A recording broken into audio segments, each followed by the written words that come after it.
¿Qué tal? ¿Cómo les va? Bueno, vamos a continuar hoy fundamentalmente desarrollando los temas de geografías populares. En este caso, lo que vamos a tomar en cuenta es hacer algún tipo de interpretación o análisis de este tipo de libro geográfico que surgió en la Argentina en la segunda mitad del siglo XX. En realidad, nosotros podríamos reconocer muchas más obras de las que vamos a comentar en esta videolección, lo cual podemos decir entonces que hay un campo de avance de investigación bastante importante en este tema. Cuando hablamos de geografías populares, en principio lo que hacemos es englobar obras de distintas características. En principio podríamos decir, después podríamos ser un poquito más precisos y hay que hacer algún tipo de diferenciación entre este tipo de obras, pero en principio podríamos decir que se trata de diccionarios geográficos, enciclopedias geográficas, atlas o compendios o sumas de distinta naturaleza que hacen algún tipo de referencia o descripción del territorio. Esta sería una primera aproximación que nos ayudaría a comprender este tipo de obra.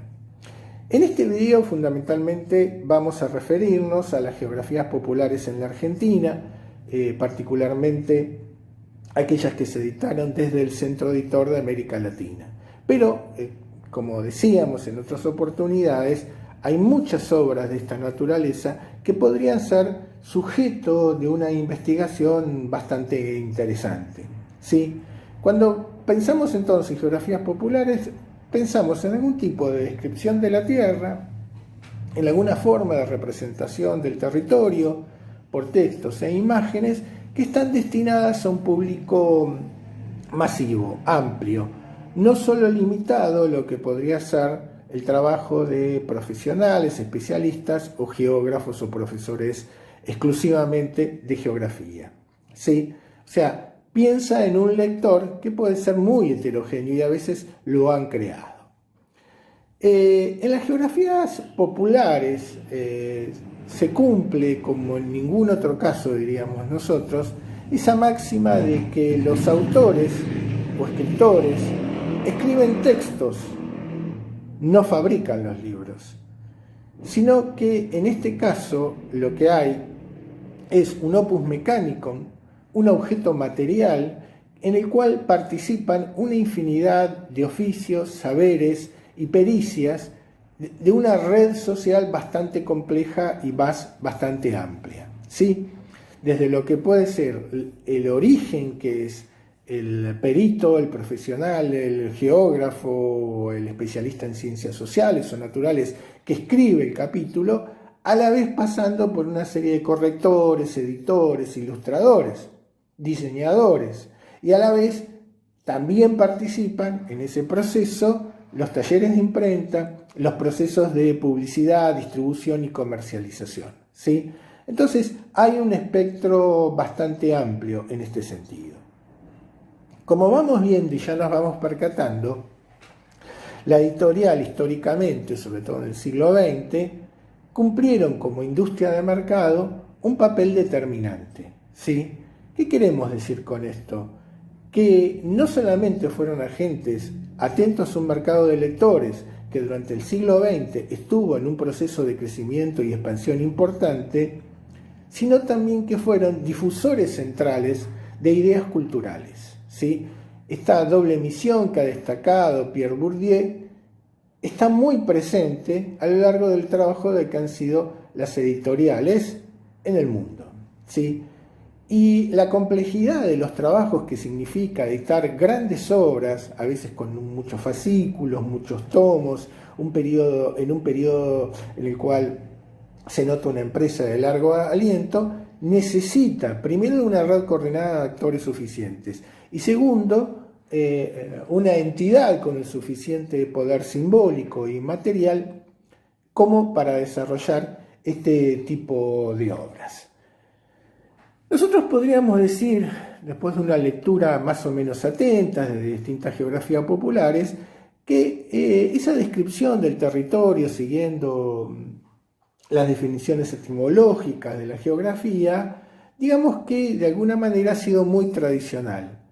Esta manera de comunicar que ha tenido la geografía y establecer contacto con un público amplio es una de las tradiciones fundantes de la geografía. Sí, a través de lo que han sido, por ejemplo, las geografías de Reclus o de Paul Vidal de Lablache o tantas otras obras colectivas que hemos tenido oportunidad a lo largo del tiempo de leer o consultar. Lo importante sería caracterizar qué tipo de obra libresca estamos nosotros teniendo entre manos, ¿sí? Porque quizás lo que nos hemos dado cuenta que no es suficiente hablar de los contenidos de esta obra, de las partes lo que lo constituyen, de las formas de ilustración, ¿sí? O del material, sino que son obras que están signadas fundamentalmente por una complejidad. Nosotros podríamos reconocer algunas características particulares y que de alguna manera engloban este tipo de obras. Primero, hay un agente que es fundamental en la producción de esa obra, en la distribución y en la llegada a los puntos de consumo, y que es la empresa editorial en toda su complejidad, que mueve un hilo de actores que van desde los autores a los correctores, a los que preparan las copias de galeras, a los que fabrican el producto material en los talleres, a la publicidad, a la distribución y a los puntos de consumo final. Entonces, acá vemos una complejidad de una empresa que es muy compleja, pero a la vez tiene que mantener los equilibrios o responder a los principios del mercado. Quiere decir, tiene que generar un producto que a la vez pueda ser consumido y permita de seguir o tener la empresa rentabilidad o la capacidad de reinversión para emprender otras actividades editoriales. Y esto es muy importante porque la empresa en muchas ocasiones, o para ser más concretos, estas geografías populares históricamente se han reconocido como geografías, ¿sí?, de tal o cual empresa editorial que habían logrado, por ejemplo, a lo largo del tiempo, tener una posición bastante importante en el mercado, ¿no? Uno podría decir que había un resumen de geografía Leroux, que podría decir que existía una geografía de Spasa-Calpe. O sea, había una idea fundamental, al igual que los diccionarios o los latos, de relacionarlos con la firma productora de la empresa. Esto quería decir que de alguna manera la empresa era la autora principal. Generalmente, como decíamos, se trataba de obras colectivas, en el cual participaban no solamente los expertos, sino un conjunto de oficios, prácticas y saberes que se coaligaban para esta producción. Entonces, muchas veces ese conjunto de autores, asesores, escritores, autores concretos de cada uno de los capítulos, quedaban subsumidos detrás del nombre de la firma. Entonces, otra característica muy importante que aparece en este tipo de empresas, ¿sí?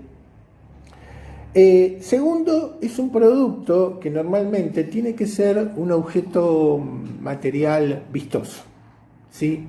Entonces, las formas de comunicación que tenían era una forma de comunicación, primero en los textos, que deberían ser amenos, entendibles, no se debían usar términos que no comprendía un lector de cultura media fundamentalmente, y tenían otros recursos didácticos muy en consonancia con las entidades culturales masivas, con los productos culturales masivos, por ejemplo, como el cine o el folletín, o lo que podía ser la historieta, o algunos otros géneros, ¿sí?, de consumo masivo.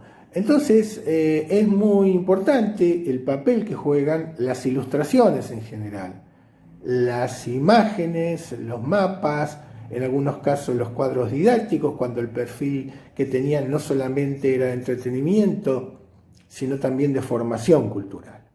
Esto nos lleva a otro punto, que es que esas geografías normalmente eran tributarias de lo que habían sido los ánimos ideológicos del gran movimiento iluminista, que buscaba no solamente reunir el conocimiento en los libros, ¿sí?, todo el conocimiento disponible, sino ponerlo al alcance de todos, ¿sí?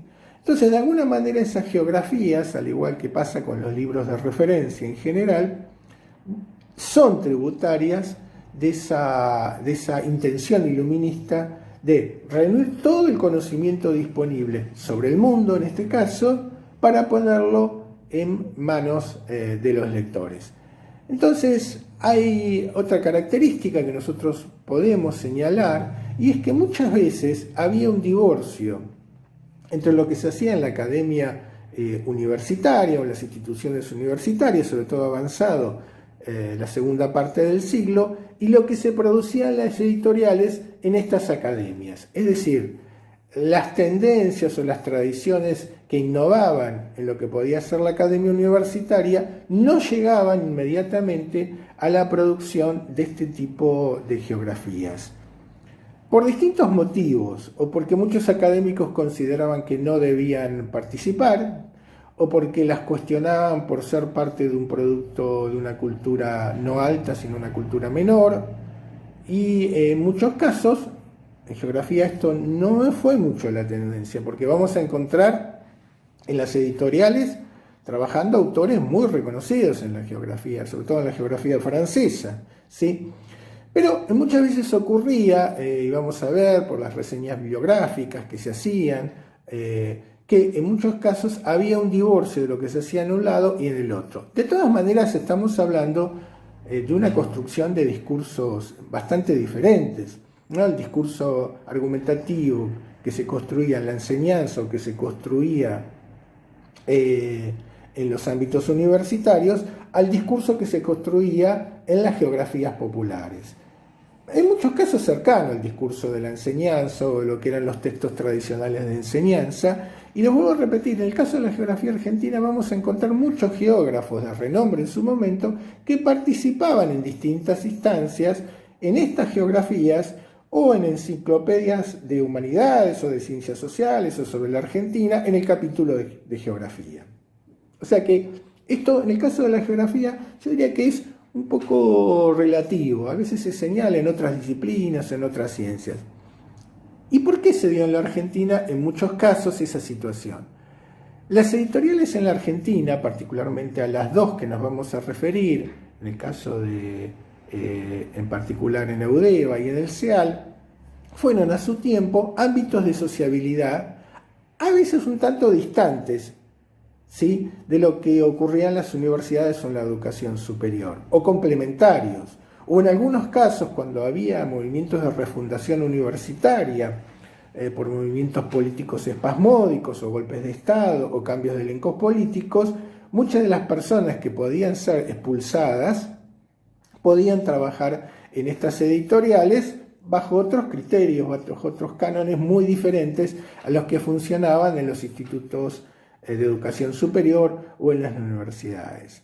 Entonces, lo que tuvo interesante en el caso de la Argentina, muchas de estas editoriales, que fueron un ámbito de socialización y de trabajo de disciplinas heterogéneas y de diplomados en distintas materias que estaban obligados a trabajar entre ellos proveniendo de distintas disciplinas, lo cual se convirtió en un ámbito de experimentación diferente, a la vez bajo otras reglas que eran las reglas de una editorial, como el CEAL, por ejemplo, que funcionaba con criterios de mercado y que en muchos casos con apuestas de riesgo muy fuertes que hacían ese mercado para mantener su persistencia.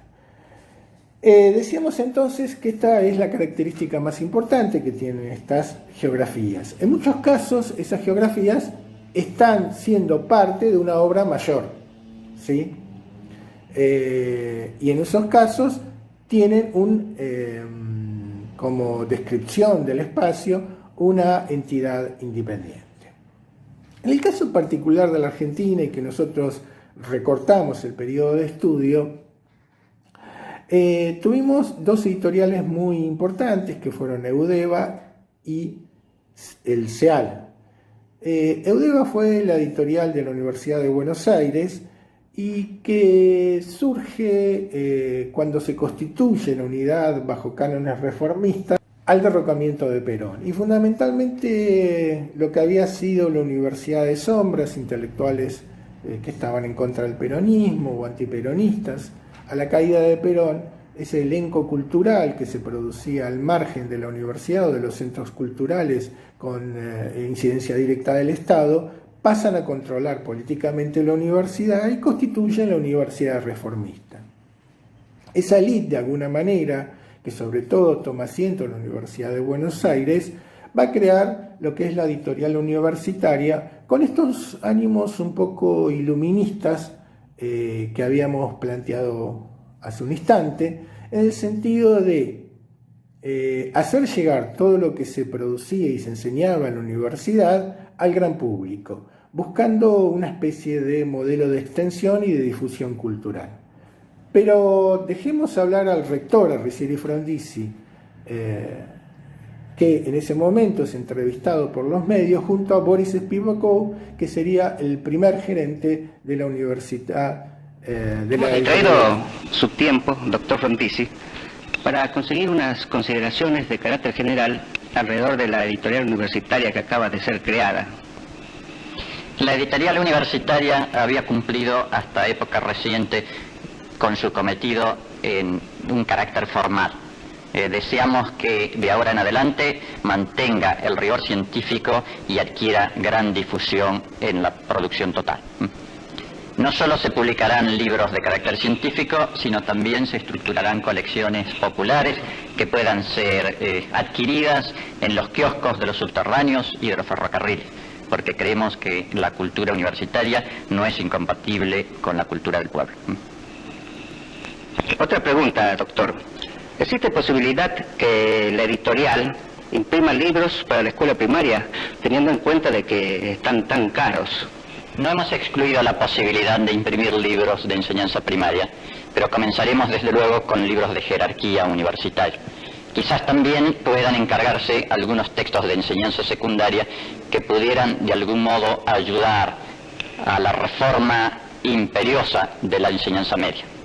La enseñanza primaria estaría también dentro de nuestras preocupaciones con ánimos de ofrecerles libros gratuitos a los niños de todo el país. Muchas gracias, doctor Frondizi. Como habrán notado en esta entrevista, Riccieri Frondizi lanzaba la editorial de Buenos Aires con un sentido bien concreto. El sentido era no solamente producir material propio para el estudio de los alumnos de las universidades o lo que se producía en el ámbito académico para estar destinado al circuito de pares, sino fundamentalmente lo que se planteaba en ese año era el surgimiento de una editorial distinta que estaría destinada a tener una gran expansión al mundo, a América Latina y especialmente a todos los países de habla hispana. En esa oportunidad, lo que quedaba en claro era ese fenómeno o esa ideología iluminista que era desde las élites culturales llegar a un lector masivo que podía estar interesado en todos estos temas, ¿no? Esa élite de alguna manera lo veía como un objetivo primordial de la universidad. Lo que tuvo Eudeva fue que, si bien en sus orígenes fue una sociedad mixta, fue una sociedad predominantemente del Estado, que llevó a cabo un fondo editorial muy importante y con novedosas formas de comercialización, o tomando en cuenta las nuevas formas de comercialización que se daban en distintos lugares del mundo. Boris Spivakov era un licenciado en matemáticas que enseñaba en la universidad, en la Facultad de Ciencias Exactas, pero tenía una trayectoria editorial muy importante, sobre todo una editorial muy grande como había sido Abril, y había sido uno de quienes había planeado varias colecciones, incluso colecciones dedicadas a distintos públicos, como el público infantil. O sea que tenía una experiencia bastante importante en el negocio editorial, que en la Argentina había logrado una expansión bastante interesante, porque luego de la Guerra Civil en España, muchos editores se habían exiliado, muchas editoriales habían entrado en verdadera quiebra, Pero lo que es muy importante también, algunas de las firmas editoriales se trasladaron de la Argentina y muchas de las prácticas y saberes que tenían los editores y la gente que trabajaba en los talleres se exilió en la Argentina juntamente con lo que ocurrió en México. Incluso muchos de ese personal fue tomado por los diarios argentinos y por las editoriales por un conocimiento muy específico que tenían. Pero el efecto de la guerra civil fue la decadencia y la reducción de lo que eran las firmas españolas, y ese espacio fue un momento de época de oro de las editoriales argentinas que de alguna manera ocuparon, diría de Diego hasta el año 56, ese espacio. Ese fue el periodo de oro de una gran producción de títulos y de libros tanto de lujo como populares de bajo costo, ¿sí? En el año 56, para autores como de Diego, empieza otro periodo en el cual muchas de esas editoriales españolas comienzan a recuperarse y piensan a surgir en otros países de habla hispana editoriales importantes, y las editoriales argentinas se consolidan en el mercado interno de la Argentina fundamentalmente. No es que dejan de exportar, pero no tienen la expansión que habían tenido otrora, ¿sí? Eudeva de alguna manera es tributaria a este contexto de producción histórica y por eso va a lograr también el éxito en cuanto es a la demanda de sus libros.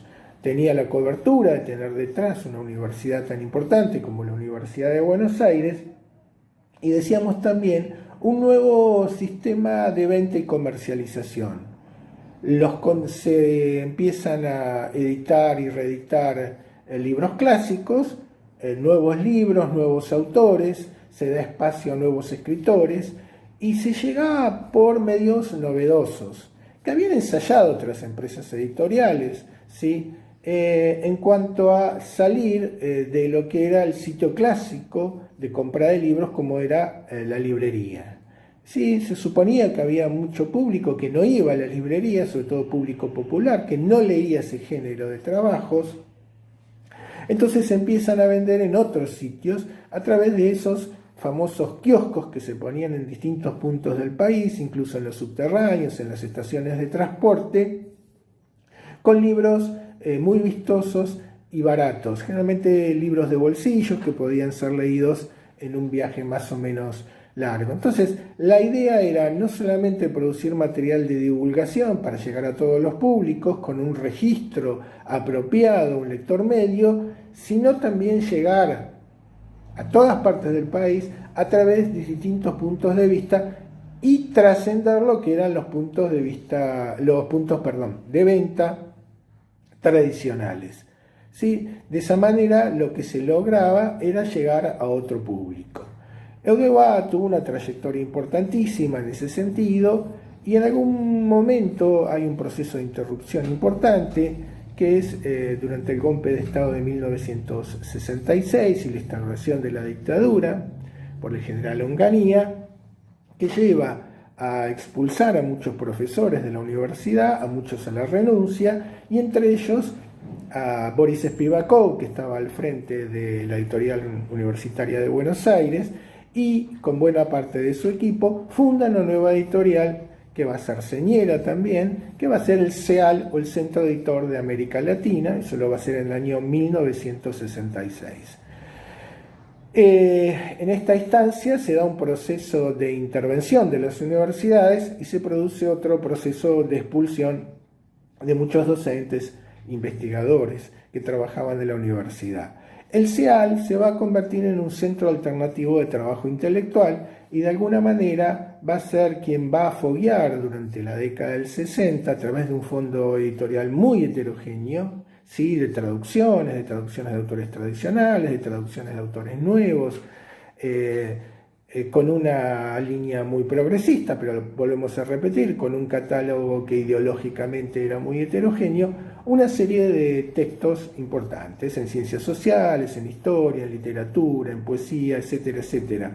Hay varios trabajos en los cuales uno puede consultar las distintas colecciones y los autores que trabajaban en ellos, que en muchos casos estaban fuera de los centros universitarios, o en muchos casos complementaban su trabajo en la universidad o en la educación superior con su trabajo editorial. No nos vamos a explayar mucho más sobre el Centro Editor de América Latina, nos vamos a concentrar fundamentalmente, en tal caso ustedes pueden ver las referencias bibliográficas, nos vamos a concentrar fundamentalmente en el trabajo que se hizo en geografía a través de una enciclopedia general y una parte dedicada a la geografía, como fue Mi País, Tu País, otra específicamente de geografía regional, que fue El País de los Argentinos, y otra que podemos denominar de geografía general, que fue el Atlas Total de la República Argentina. Lo que queremos decir que de alguna manera estas editoriales se vieron sujetas a los avatares históricos de la Argentina, a los procesos políticos, a los procesos de radicalización de alguna manera de las ideas políticas, y a la vez sufrieron los efectos represivos de los golpes de Estado, sobre la persecución que se realizó sobre la censura, sobre muchos de sus materiales y sobre específicamente buena parte de sus integrantes. Bueno, decíamos entonces que las editoriales se constituyeron en importantes empresas de mercado e importantes promotoras del debate cultural, sobre todo en la posguerra y particularmente en la Argentina. En muchos casos esas editoriales contaron con fuerte apoyo del Estado, así como vamos a ver en el caso de la enciclopedia la Suma de Geografía de la República Argentina, y en otros casos, por un lado, si bien tomaron recursos que habían sido formados en la educación pública o en empresas públicas, como el caso del Centro Editor de América Latina, ese mismo Estado, bajo regímenes militares, desató una persecución contra sus obras culturales. Antes de avanzar sobre las geografías, digamos entonces, y recojamos un testimonio de Amanda Toubes y Ricardo Figueira, donde explican el momento histórico, sobre todo en el periodo de la Guerra Fría, en la década del 60 y 70, donde los gobiernos militares ejercieron una persecución contra personas también, contra ideas que portaban los libros, sobre todo aquellas que eran inspiradas en el marxismo crítico o en el antiimperialismo, de lo cual el Centro Editor de América Latina había publicado algunas colecciones recordadas como Historia del Movimiento Obrero o la revista Transformaciones o algunas otras publicaciones que habían sido tachadas de sospechosas por el estamento militar. Incluso los servicios de inteligencia del Estado hacía tiempo que hacían figurar a esta editorial como comunista, ¿no? A pesar de, como ya dijimos, su fondo cultural, su fondo editorial era muy variado, al punto tal que en algún momento desde el sistema judicial la tacharon de distribuir y producir material antisubversivo, y determinó el juez a cargo la quema de lo que eran sus libros, que habían sido secuestrados junto con el aprisionamiento de empleados del depósito. Pero escuchemos ahora este testimonio y después seguimos hablando de la producción editorial específica de geografía.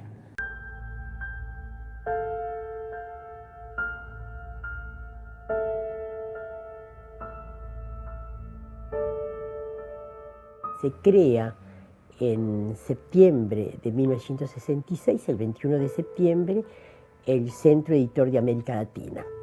El Centro Editor nace con el retiro de la gente de UDEVA y la conformación de esta editorial por Boris y parte del equipo de UDEVA, ¿no? Y conocía en aquel momento a Boris Spivakov. Era un empresario, operaba como un empresario, pero un ideólogo y un creador cultural. Nosotros entramos en el 66, 67, para hacer lo que Boris quería, que era la continuación de UDEVA de la biblioteca universitaria. Acá esto era divulgación, alta divulgación, peligrosa obviamente, porque iba dirigido no a los intelectuales, sino a la gente común. Si hubo algo que nos marcó fue la penuria de tanta pérdida. Y a pesar de eso, nosotros laburábamos. No nos estaban persiguiendo, ¿no? Digamos, simplemente era una inspección municipal o algo así. Y claro, vieron el 17 de octubre y Lenin o marzo, no sé qué. Y al día siguiente o a los 2 días cayó una inspección verdadera, una inspección ideológica, digamos, no de la municipalidad, sino de la CIA, no sé de quién. El juez dictaminó y el dictamen del juez decía, bueno, sí, todo este material hay que retirarlo de circulación y debe ser quemado. Entonces ahí es cuando Boris me comenta esto, me dice, bueno, chiquito, tenés que mandar un fotógrafo porque acá me muestro que el juez pide esto, ordena esto. Me dice, bueno, chiquito, hay que mandar un fotógrafo. Chiquito era yo, y voy yo. Fuimos caminando al lado del camión que se llevaba los libros. Los policías, armados hasta los dientes, ridículamente vestidos, para hacer la fogata, que no se quemaban los libros. Si hubo una cierta alegría ese día, fue que los libros no se quemaban. Vino uno de ellos a pedirnos plata para comprar nafta. Lo único que nos faltaba, darles mangos para estos tipos, para que quemaran los libros. Mientras tanto, un policía que parecía que era el que mandaba, me dijo, ustedes fotógrafos, tienen que quedarse hasta que todo esto sea ceniza. No voy a hacer ningún gesto, pero el gesto lo pensé. Así que ni bien me pareció que tenía material suficiente, me fui. Entonces, como vimos, las editoriales sortearon como empresas culturales distintos momentos. Hay que decir que el Centro Editor de América Latina produjo fundamentalmente 3 geografías muy importantes, una incluida, como decíamos hoy, dentro de una enciclopedia general, que fue Mi País, Tu País, El País de los Argentinos, que fue una geografía regional argentina, y una geografía general muy innovadora, que fue el Atlas de la República Argentina. A decir de una de las personas importantes en esta producción, codirectora de alguna de estas codirecciones en el trabajo de edición, que fue Elena Chiosa, junto con Ricardo Figueira, uno de los testimonios que escuchábamos recién. Lo que decía Elena Chiosa fundamentalmente, que esos emprendimientos editoriales, esos desarrollos culturales, no se podrían haber hecho si primero no se hubiese hecho la Suma de Geografía.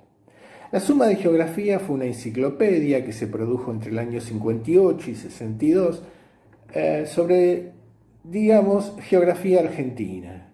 Pero en un momento en que todavía el campo no estaba delimitado, no había un desarrollo importante de las carreras de geografía, ni tampoco una comunidad desarrollada, más numerosa, como sí ocurrió después en la década del 60 y en el 70, provenientes de distintas altas casas de estudio por creación de la carrera.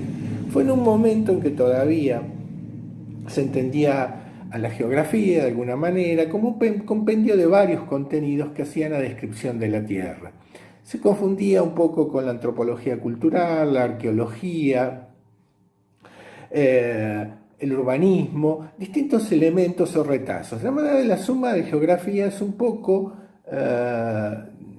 de acuerdo a eso, es un poco la idea de juntar el conocimiento disponible sobre el país en un momento en que se hacía muy dificultoso y el esfuerzo era grande, porque había mucho material que no estaba producido y en muchos casos mucho de ese material era de difícil acceso porque se lo consideraba material estratégico. Esa suma de geografía sobre la cual no voy a desarrollarme mucho porque les dejo la referencia bibliográfica, porque es una clase sobre la cual se va a explayar Nahuel, pero digamos solamente que esa suma de geografía, cuya autoría fue de Aparicio y de Horacio Di Freri, de Francisco de Aparicio y Horacio Di Freri, concertó a muchos especialistas en ciencias sociales y en ciencias naturales para producir un compendio un conjunto de temas sobre la geografía de la Argentina. Y tenía temas desde vivienda rural, geografía médica,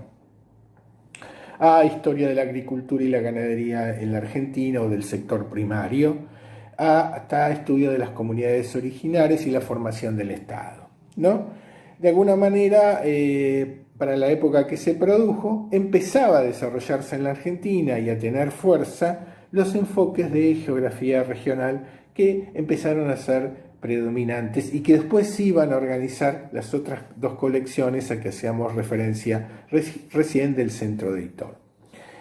Quien edita esta enciclopedia, que se publica por tomos a lo largo del año 58 hasta el año 64, ¿sí? Se vendía puerta a puerta, a veces en cuotas, y fueron sucesivamente saliendo estos tomos, ¿sí? Fue la editorial Peirce, una editorial muy importante, una editorial histórica, que provenía del siglo XIX, que tenía grandes adelantos, que había empezado como una librería comercial, que vendía insumos y productos de escritorio para oficinas comerciales.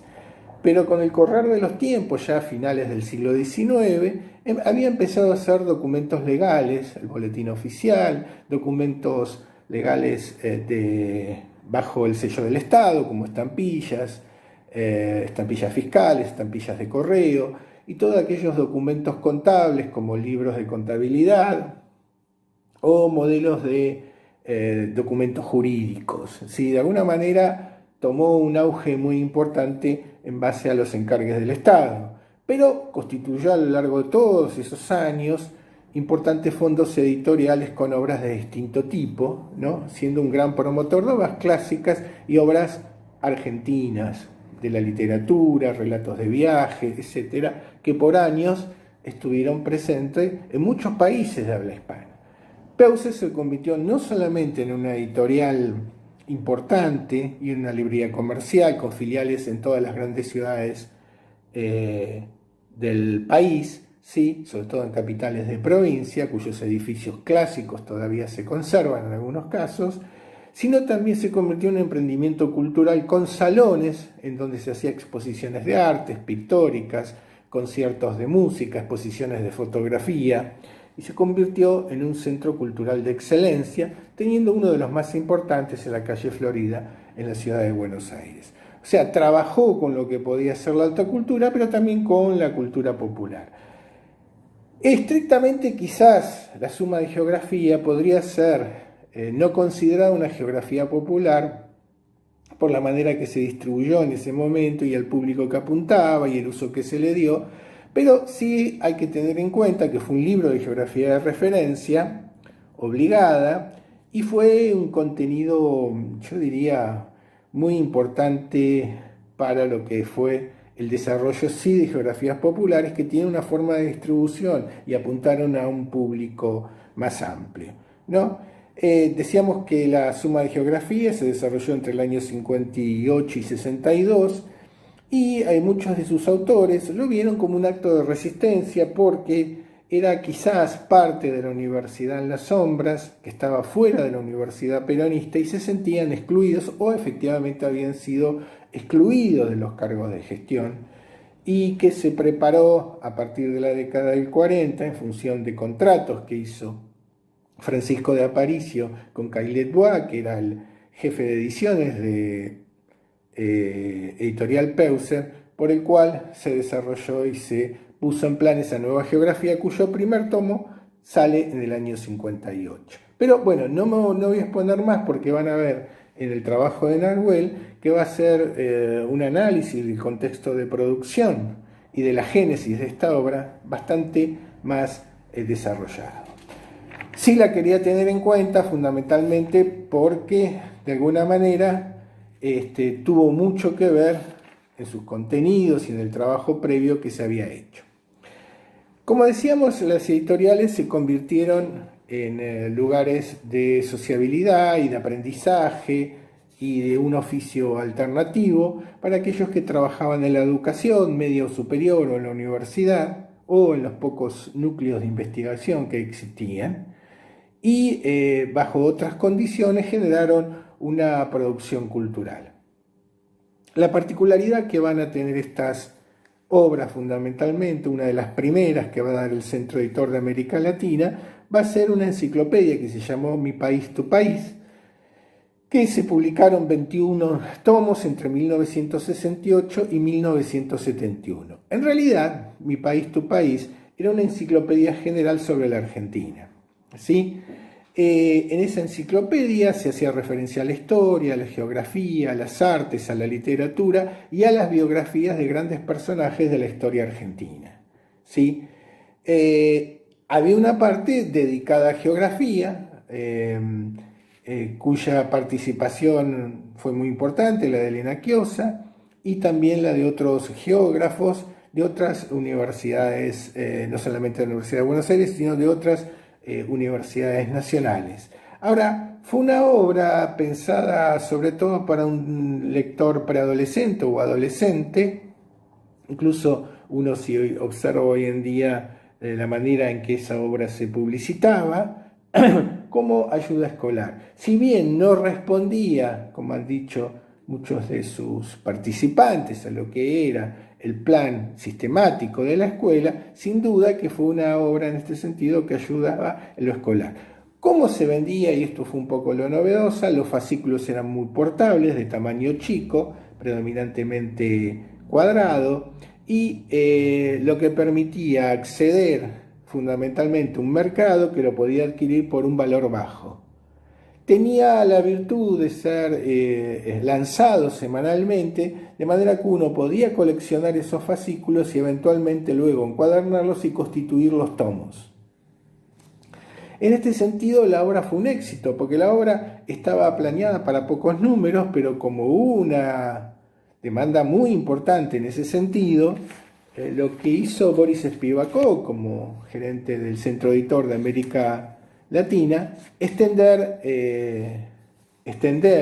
esa colección, ¿sí? Llegando a 130 fascículos, como decíamos hoy, que se podían encuadernar en 21 tomos. Su directora era Susana Zanetti y tenía la particularidad fundamentalmente que había una visión ya por parte de los geógrafos que hacían de geografía regional. Si bien había una geografía general, coronaba en una geografía regional, y para lo que era la época, lo que se manejaba era el concepto tan típico de la geografía francesa, de género de vida, en donde se analizaban cómo las poblaciones se adaptaban para garantizarse su subsistencia al paisaje o a las condiciones naturales.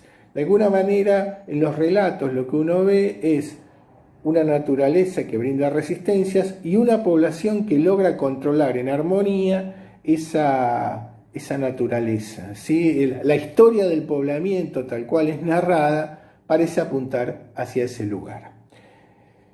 Era ampliamente ilustrada y después tenía espacios en blancos bastante desarrollados con textos marginales. En esos textos marginales, de alguna manera, ayudaban a la divulgación, pero había lo que podríamos decir otros géneros que podían ser diferentes de lo que era el relato geográfico tradicional. Entonces se enriquecían, en el caso, por ejemplo, de cada una de las regiones que se identificaban, cada uno de los mosaicos tan heterogéneos, pero a la vez que daban unidad al territorio nacional, distintos textos que podían tener que ver con poesía, literatura, cuentos, seres mitológicos que eran contados en la literatura costumbrista o la literatura regional, una generosa pictografía, ¿sí? Fotografía, y sobre todo lo que se usaba mucho, el recurso que vamos a ver que va a aparecer en la otra colección del País de los Argentinos, las fotografías estereotipadas, es decir, aquellas fotografías de un paisaje en el cual uno a través de los sentidos podía de alguna manera identificar la región a que hacían referencia,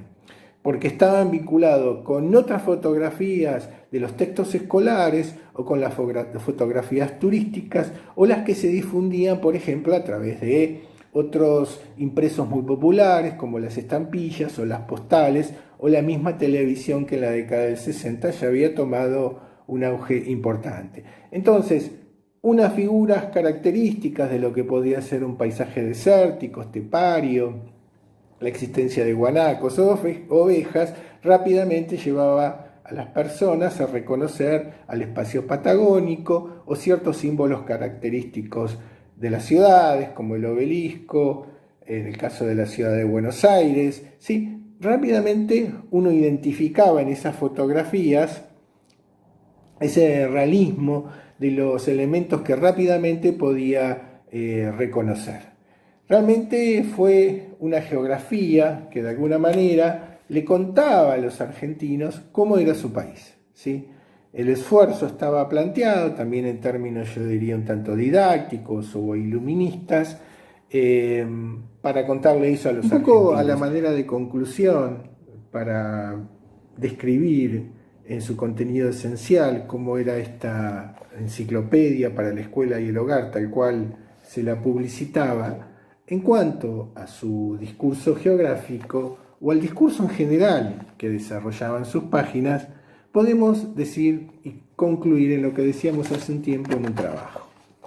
La escritura de mi país muestra a través de sus páginas una mirada sobre la Argentina que convoca relatos heterogéneos, entreteje los guiños de un discurso al alcance de todos y alega apelaciones emotivas, remembranzas cotidianas, juegos de palabras, alusiones a vocablos regionales, humoradas o lenguaje coloquial.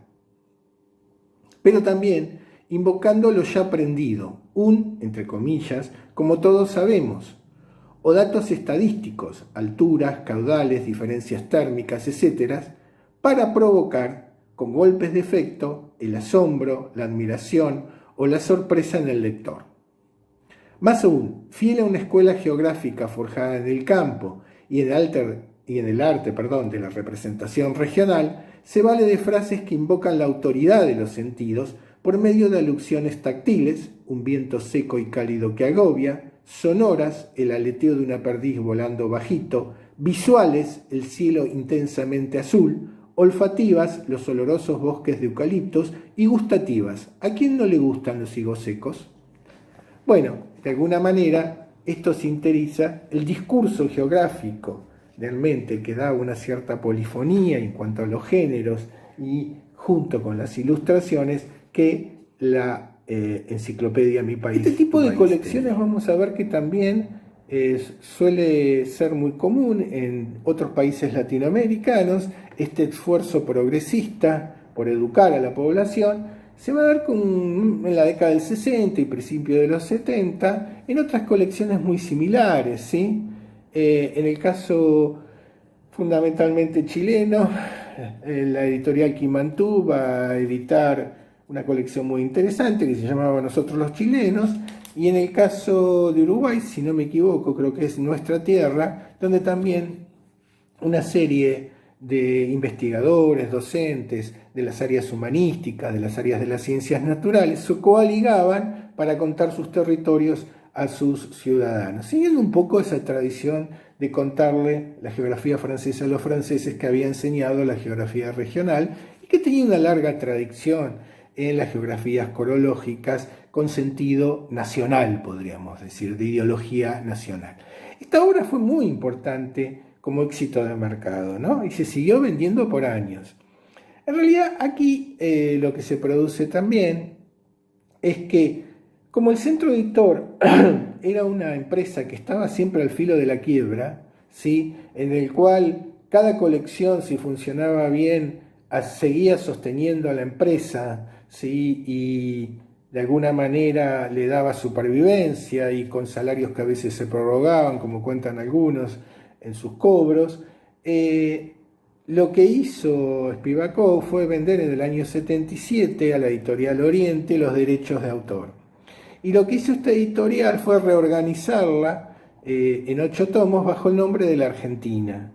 Y la vendió por tomos. Lo que dicen algunos autores, como Elena Chiosa, recordaba que en muchos casos se lanza al mercado esta del año 77, reorganizada con el mismo material, o no tanto el mismo material, algunas partes se obviaron, pero lo que decía y recordaba ella, que se obviaron los autores fundamentalmente por razones políticas y que algunos de ellos podrían ser tachados de sospechosos ideológicamente, ¿no?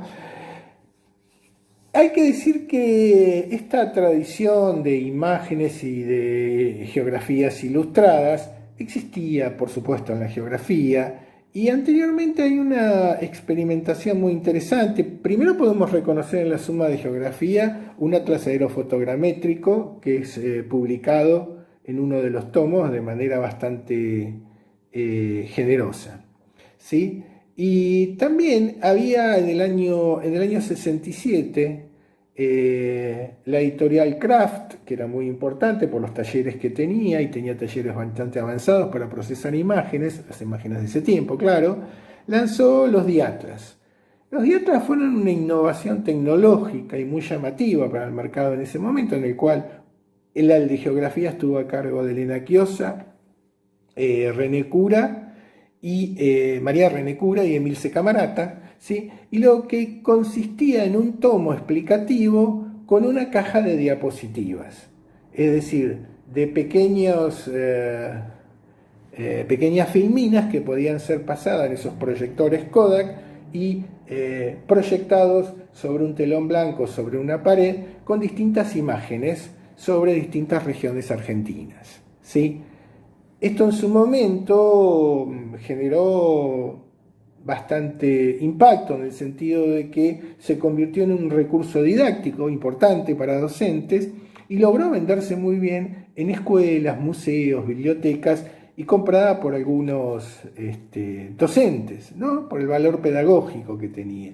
La empresa Kraft la vendía como la gran innovación pedagógica, ¿sí? En ese momento, y mal no les fue porque esas cajas donde estaban esas colecciones que venían acompañadas por un tomo explicativo, descriptivo, no solamente se hizo con la geografía, se hizo con la historia, con las ciencias naturales, con la flora, la fauna argentina y también en el campo de, si no me equivoco, de la literatura. O sea, lograron un amplio, a través de este recurso didáctico, un producto que a la vez de un tomo venía acompañado por un conjunto de imágenes que le daban una propiedad nueva, si se quiere. Una de las autoras, Elena Chiosa, recordaba que la empresa hizo un gasto muy grande porque entre esas diapositivas, aparte de los paisajes clásicos que se reproducían, lo que se hacía, lo que se hizo fue relevamientos aerofotogramétricos que eran realmente caros, ¿no? En donde se hacían pasadas en sentido vertical, al geoide, y luego se armaban los mosaicos que se fotografiaban y se convertían en filminas para esos conjuntos de atlas que se planteaban, ¿sí? Lo cual había hecho una inversión muy importante, bastante importante, la editorial en este sentido. Bueno, hay que decir que también, por otra parte, los autores llevaban este recurso a distintas jornadas pedagógicas para mostrar la importancia que significaba comenzar a enseñar con estos nuevos prodigios técnicos.